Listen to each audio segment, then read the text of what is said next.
Guys, welcome back to yet another episode of collegemunshi.com. അപ്പം നമ്മുടെ ഇന്നത്തെ വീഡിയോ എന്ന് പറയുന്നത് പാരാമെഡിക്കൽ കോഴ്സ് എടുക്കാൻ ആഗ്രഹിക്കുന്ന കുട്ടികളാണ് നിങ്ങളെന്നുണ്ടെങ്കിൽ ബെസ്റ്റ് പാരാമെഡിക്കൽ കോഴ്സസ് ഏതൊക്കെയാണ് എന്നുള്ളതിനെ പറ്റിയിട്ടാണ്. അപ്പോൾ പാരാമെഡിക്കൽ കോഴ്സിന് വേണ്ട എലിജിബിലിറ്റീസ്, സ്കിൽസ്, കാര്യങ്ങൾ എല്ലാം നമ്മൾ വേറൊരു വീഡിയോസിൽ ചെയ്തിട്ടുണ്ട്. അപ്പോൾ അതൊക്കെ നിങ്ങളൊന്ന് റെഫർ ചെയ്യുക. പിന്നെ ഇതിനെക്കുറിച്ചുള്ള എല്ലാ അപ്ഡേറ്റ്സും നിങ്ങൾക്ക് ഞങ്ങളുടെ വാട്സപ്പ് ചാനൽ ത്രൂ ലഭിക്കുന്നതാണ്. അപ്പോൾ അതിനായിട്ട് താഴെ കാണുന്ന ലിങ്കിൽ ക്ലിക്ക് ചെയ്ത് ഞങ്ങളുടെ വാട്സപ്പ് ചാനലിൽ ജോയിൻ ചെയ്യുക. ഒരുപാട് ജോലി സാധ്യതകളുള്ള അലൈഡ് ഹെൽത്ത് സയൻസിൽ വരുന്ന ഒരു ടെക്നിക്കൽ കോഴ്സാണ് പാരാമെഡിക്കൽ കോഴ്സ് എന്ന് പറയുന്നത്. നിങ്ങൾ +2 കഴിഞ്ഞവരാണെന്നുണ്ടെങ്കിൽ ഡിഗ്രിയായും ഡിപ്ലോമയായും ഈ ഒരു കോഴ്സ് ചെയ്യാവുന്നതാണ്. ഈ ഒരു കോഴ്സിൻ്റെ പ്രത്യേകത എന്ന് പറയുന്നത് ഒരുപാട് സ്പെഷ്യലൈസേഷൻസ് ഇവർ ഓഫർ ചെയ്യുന്നുണ്ട്. ഇത് പഠിക്കാനായിട്ട് ഒരുപാട് നല്ല ക്യാമ്പസുകളും നമുക്ക് അവൈലബിൾ ആണ്. വളരെയധികം സ്പെഷ്യലൈസേഷൻസ് ഉള്ള വളരെ ജോലി സാധ്യതകളുള്ള ഒരു കോഴ്സാണ് പാരാമെഡിക്കൽ കോഴ്സ് എന്ന് പറയുന്നത്. ഒരുപാട് സ്പെഷ്യലൈസേഷൻസ് ഉള്ളത് കൊണ്ട് തന്നെ ഇതിൽ ഏതാണ് ബെസ്റ്റ് കോഴ്സ് എന്നുള്ളത് നമുക്ക് ചൂസ് ചെയ്യാൻ കുറച്ച് ബുദ്ധിമുട്ടായിരിക്കും. അപ്പോൾ അടുത്തൊരു 5 വർഷത്തിനകത്ത് ഫ്യൂച്ചറിസ്റ്റിക് ആയിട്ടുള്ള പാരാമെഡിക്കൽ കോഴ്സസ് ഏതൊക്കെയാണെന്നുള്ളത്, ബെസ്റ്റ് പാരാമെഡിക്കൽ കോഴ്സസ് ഏതൊക്കെയാണെന്നുള്ളത് നമുക്കൊന്ന് നോക്കാം. നമ്മുടെ ആദ്യത്തെ കോഴ്സാണ് BPT, ബാച്ചിലർ ഓഫ് ഫിസിയോതെറാപ്പി. നമ്മുടെ ഇന്നത്തെ ലൈഫ് സ്റ്റൈലും ഭക്ഷണ രീതിയൊക്കെ വെച്ചിട്ട് നമ്മൾ ഒരുപാട് ഡിപ്പെൻഡ് ചെയ്യാൻ പോകുന്ന ഒരു കാറ്റഗറിയാണ് BPT അല്ലെങ്കിൽ ഫിസിയോതെറാപ്പിസ്റ്റുകൾ എന്ന് പറയുന്നത്.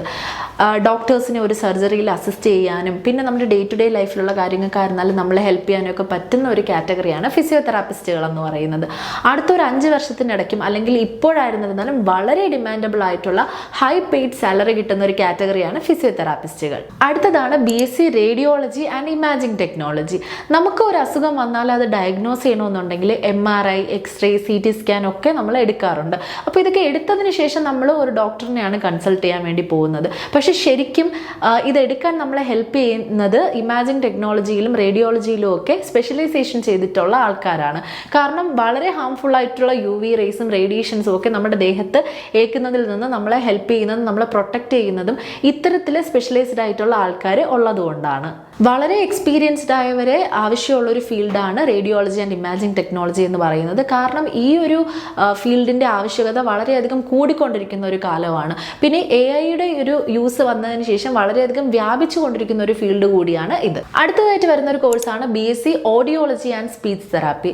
നമ്മൾ കുട്ടികളിലും മുതിർന്നവരിലും ഒക്കെ പലപ്പോഴായിട്ട് കാണുന്ന ചലഞ്ചസ് ആണ് സ്പീക്കിംഗ് പ്രോബ്ലം എന്ന് പറയുന്നത്. അപ്പോൾ കേൾവി കുറവ് അല്ലെങ്കിൽ സംസാര ശേഷിയുടെ കുറവ്, വൈകല്യം എന്നിവയെല്ലാം നമ്മളിപ്പോൾ ഡേ ടു ഡേ കാണുന്ന ഒരു കാര്യമാണ്. അപ്പോൾ അങ്ങനെയുള്ളവരെ ലൈഫിലേക്ക് തിരിച്ചു കൊണ്ടുവരിക അല്ലെങ്കിൽ ഒരു നോർമൽ ലൈഫിലേക്ക് അവരെ കൊണ്ടുവരിക, അവരിൽ ഇൻഡിപെൻഡൻസി കൊണ്ടുവരിക എന്നുള്ള കാര്യങ്ങളൊക്കെ ചെയ്യാനായിട്ട് ഹെൽപ്പ് ചെയ്യുന്നവരാണ് ഓഡിയോളജിസ്റ്റുകളും സ്പീച്ച് തെറാപ്പിസ്റ്റുകളും. വളരെയധികം പ്രാക്ടിക്കൽ നോളജും എക്സ്പീരിയൻസും വേണ്ട ഈ ഒരു ഫീൽഡിന് വളരെയധികം ഡിമാൻഡും കൂടിക്കൊണ്ടിരിക്കുകയാണ്. അടുത്ത വളരെയധികം ഡിമാൻഡബിൾ ആയിട്ടുള്ള ഒരു കോഴ്സാണ് മെഡിക്കൽ ലബോറട്ടറി ടെക്നീഷ്യൻ. അതായത് നമ്മുടെ ഒരു കൊറോണ വന്ന കാലം തൊട്ട് ഈ ഒരു കോഴ്സിന് വളരെ ഡിമാൻഡ് കൂടിക്കൊണ്ടിരിക്കുകയാണ്. നമുക്ക് കൊറോണ വന്ന് പോയതിന് ശേഷവും പിന്നെയും കുറേ വൈറസുകളും പാൻഡമിക്കുകളും ഒക്കെ ആ ഒരു ത്രെട്ടിലാണ് നമ്മൾ ജീവിക്കുന്നത്. അപ്പോൾ അങ്ങനെ ഒരു സാഹചര്യത്തിൽ ഒരുപാട് ഡിമാൻഡബിൾ ആയിട്ടുള്ള ഒരു ജോബാണ് MLT എന്ന് പറയുന്നത്. നമുക്ക് ഏതൊരു രോഗം വന്നാലും അത് ഈസി ആയിട്ട് ഡയഗ്നോസ് ചെയ്യാനും പിന്നെ അതിന് വേണ്ടിയിട്ടുള്ള നമ്മുടെ ഫിസിക്കൽ മെൻ്റൽ അസിസ്റ്റൻസ് തരാനും നമ്മളെ ഹെൽപ്പ് ചെയ്യുന്ന ഒരു കാറ്റഗറി കൂടിയാണ് മെഡിക്കൽ ലബോറട്ടറി ടെക്നീഷ്യൻസ്. അടുത്തൊരു കാറ്റഗറിയാണ് ബാച്ചിലർ ഓഫ് ഒക്യുപേഷണൽ തെറാപ്പി. നമ്മുടെ ഫിസിയോതെറാപ്പി എന്ന് പറയുന്നത് എക്സസൈസ് ബേസ്ഡ് ട്രീറ്റ്മെൻ്റ് ആണ് എന്നുണ്ടെങ്കിൽ ഇത് ഒക്യുപേഷണൽ ബേസ്ഡ് ട്രീറ്റ്മെൻ്റ് ആണ്.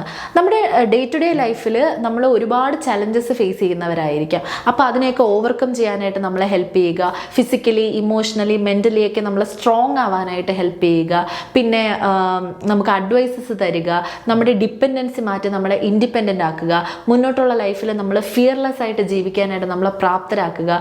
ഇതിനെല്ലാം ഒരു ബാച്ചിലർ ഓഫ് ഒക്യുപേഷണൽ തെറാപ്പി പഠിച്ച ഒരാൾക്ക് നമ്മളെ ഹെൽപ്പ് ചെയ്യാനായിട്ട് സാധിക്കും. അപ്പോൾ അതുകൊണ്ട് തന്നെ ഇന്നത്തെ ഒരു ലൈഫ് സ്റ്റൈലിൽ നമ്മുടെ വർക്ക് പ്രഷറൊക്കെ കാരണം നമുക്ക് ഒരുപാട് വേണ്ട ഒരു കാറ്റഗറി ഓഫ് ആൾക്കാരാണ് ഒക്യുപേഷണൽ തെറാപ്പിസ്റ്റുകൾ എന്ന് പറയുന്നത്. അപ്പോൾ അതിൽ നിന്ന് തന്നെ നമുക്ക് മനസ്സിലാക്കാം എന്തുമാത്രം ജോലി സാധ്യതയുള്ള ഒരു കോഴ്സാണ് ഒക്യുപേഷണൽ തെറാപ്പി എന്നുള്ളത്. അപ്പോൾ ഞാൻ ഈ പറഞ്ഞ കോഴ്സുകളെല്ലാം പാരാമെഡിക്കലിൽ വരുന്ന ടോപ്പ് കോഴ്സസുകളാണ്. പക്ഷേ ഇനിയും വേറെ കോഴ്സുകളുണ്ട്. നമ്മൾ ഔട്ട് ഓഫ് 5 എടുക്കുമ്പോൾ ടോപ്പിൽ വരുന്ന ഒരു 5 കോഴ്സസ് ആയിരുന്നു നമ്മളിപ്പോൾ പറഞ്ഞിട്ടുണ്ടായിരുന്നത്. അപ്പോൾ പാരാമെഡിക്കലിൽ ഇനിയും ഒരുപാട് വാസ്റ്റ് ഓപ്പർച്യൂണിറ്റീസും എല്ലാം ഉള്ളതാണ്. അപ്പോൾ നിങ്ങൾ ഏത് കോഴ്സ് ചൂസ് ചെയ്യാനായിരുന്നിരുന്നാലും നിങ്ങളുടെ ഇൻട്രസ്റ്റ് ബേസ് ചെയ്ത് ചൂസ് ചെയ്യാൻ ശ്രമിക്കുക. പിന്നെ നമ്മൾ ചെയ്തിട്ടുള്ള എല്ലാ വീഡിയോസും ഒന്ന് റെഫർ ചെയ്യാൻ ശ്രമിക്കുക. ഇനി കൂടുതൽ എന്തെങ്കിലും കാര്യങ്ങൾ നിങ്ങൾക്ക് അറിയണം, പേഴ്സണൽ അസിസ്റ്റൻസ് വേണമെന്നുണ്ടെങ്കിൽ താഴെ കാണുന്ന നമ്പർ നമ്പറിൽ ഞങ്ങളെ കോൺടാക്ട് ചെയ്യുക. ഇതിൻ്റെ എല്ലാ അപ്ഡേറ്റ്സും ഞങ്ങളുടെ വാട്സപ്പ് ചാനലിലുള്ളതാണ്. അപ്പോൾ അതിൽ ഒന്ന് ജോയിൻ ചെയ്യുക.